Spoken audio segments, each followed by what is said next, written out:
आपण परिचय अरुण महांती राजघर पोखरी पंचायत सरपंच। प्रथम कथा है आमर मुझे चाहिए प्रशासन को ब्लॉक प्रशासन को आपण देखु 2022-23 रु ये कार्यटी अच्छी अप्रूवाल अच्छी ब्लॉक लेवल 2022-23 रु जो कार्यटी अप्रूवाल अच्छी ब्लॉक एसएफसी 5th एसएफसी रे पैसा ये अच्छी कार्य जो रास्तार मरामती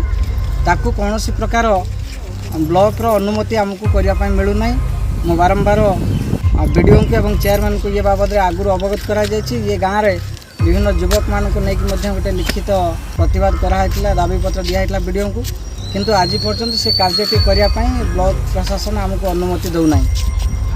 आउ ये पंचायत जो मैंने ब्लॉक प्रतिनिधि मैंने अच्छा विधायक प्रतिनिधि मैंने अच्छा से दायित्व नहीं कि ब्लॉक विभिन्न कार्यक्रम करुँच तेणु मुझे एप्रति कौन गुरुत्व दौना। मुझे माध्यम ब्लॉक प्रशासन को अनुरोध करछि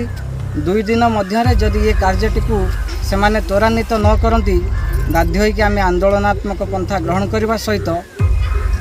आईन के हाथ को नेबू से संपूर्ण दायी रही ब्लॉक प्रशासन तो देखु माने पंचायत जहाँ क्षमता सरपंच जहाँ क्षमता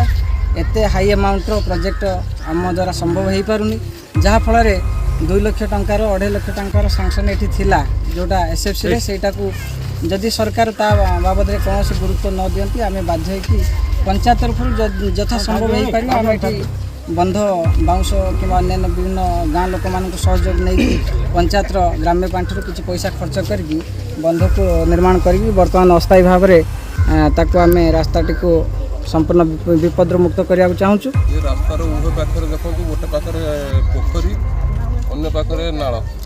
जोटा कि संकुचित रास्ता दुई पाखर जो वाल गार्ड वाल न हो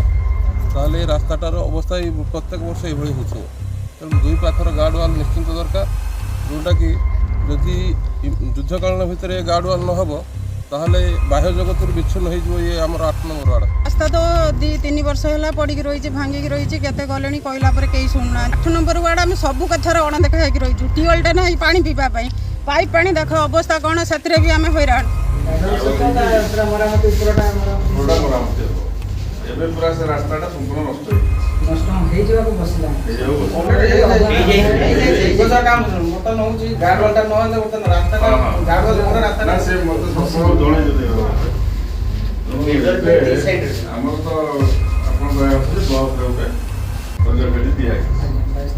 प्रोजेक्ट कौन अवस्था अच्छी एग्जीक्यूशन इमिडिएट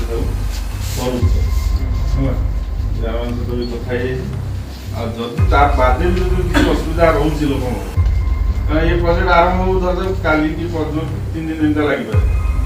आम मुझे रिक्वेस्ट हो जीपी फंड को इमिडिएटली कौन साइड व्यवस्था फस्ता दे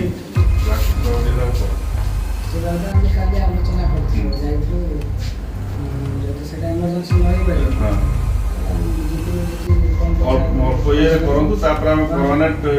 आम कर इमिडिएटली चेष्टा आम करूँ।